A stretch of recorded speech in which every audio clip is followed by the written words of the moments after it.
Hi guys, this is Abi from Gokche Design. In this video, you're going to learn how to remove haze in Adobe Photoshop. Let's start by duplicating your background layer.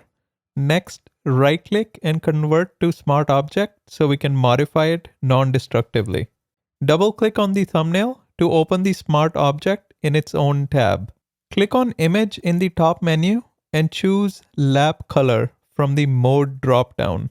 From the New Adjustment Layer menu, choose Curves. In the Channels drop-down, you'll see three channels, Lightness, A and B. A represents magenta and green, whereas B represents blue and yellow.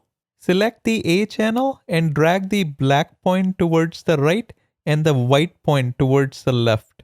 Just make sure that the curves line intersects with the center of the grid. Why? So you don't oversaturate your image with one color. Now repeat these steps for the B channel. To avoid clipping, don't drag the black or white points too close to the histogram data. Now switch to the lightness channel and bring the curves line up a bit in the highlights area and down a bit in the shadows area.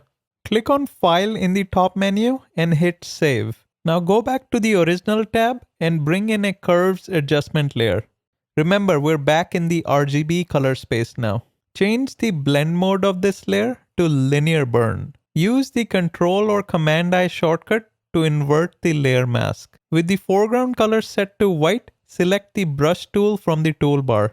Make sure the hardness is set to 0% and flow is set to 5%. Slowly paint over the highlights to further remove the haze as per your liking. In the curves window, you can also drag the black point a little bit towards the right.